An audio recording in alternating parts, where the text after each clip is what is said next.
Alright, so here we got a 2017 Honda Fit. Doing a remote start on it. Right now I'm just disassembling the car right now. So as far as this piece goes, it just pops right off, and you're gonna have one screw under the side cover over here.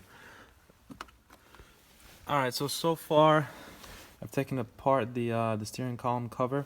There's the screws on the side, like one here. You gotta pop the top cover up to uncover them. Then you can take them out.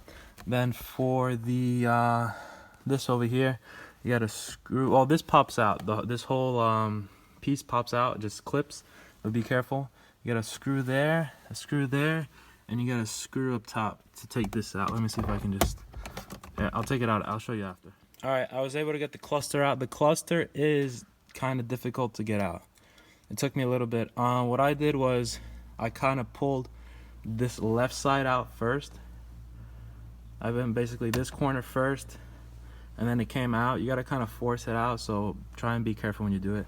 And then there is where we will make the majority of our connections.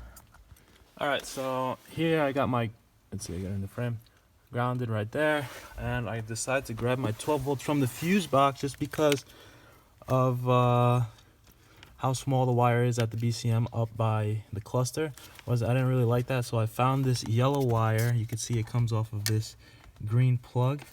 I tested it for voltage and tested positive, so we got it's a 2-pin plug, a yellow, it's got a thick yellow and a thinner red. So that's where I got my my 12 volts from. All right, so I just finished all the connections. I'm putting everything back together. Remote start's fully functioning. Putting in the cluster. Recommend doing, just take this piece out. There's one screw right there. Pop it out, and you can make your life a lot easier. So just a quick overview. I didn't have time to make a complete guide on the installation on every connection. I was kind of in a rush. I had a few cars to bang out. So I used an RS4G5 remote start along with the Fortin Evo All.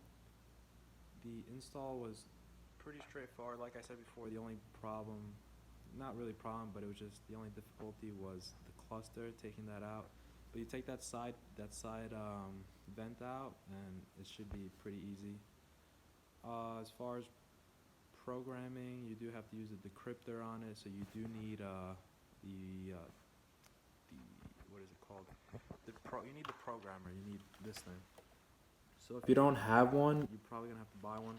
I think they're like $40 or $50 if you want to do this on your own. But besides that, it was pretty straightforward install. But you know, I made that 12 volt connection at the fuse box because the 12 volts on the diagram said to take it from the BCM, and it was probably like a 18 gauge wire, and the remote start needs a little more than that. The remote start fuses are, I think, 30 amps, and that was like a 10 amp wire, so I took that from the fuse box. So you should do the same too. And besides that, everything was pretty much with the guide. Everything, I just followed the guide. The connections up at the BCM may be kind of tight. There is an interruption, and you don't have much wire to play with, so be strategic in where you make the cut. When you make that interruption, make sure you give yourself enough room on both sides to connect your wires. But besides that, pretty simple.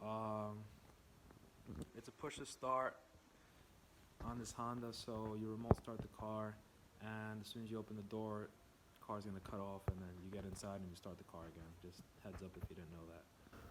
But that's it. And give this video a thumbs up, and if you have any questions, if you want to tell me something, maybe a different view, I don't know, if you have any opinions on the videos, leave it in the comments, and just let me know and I'll read them.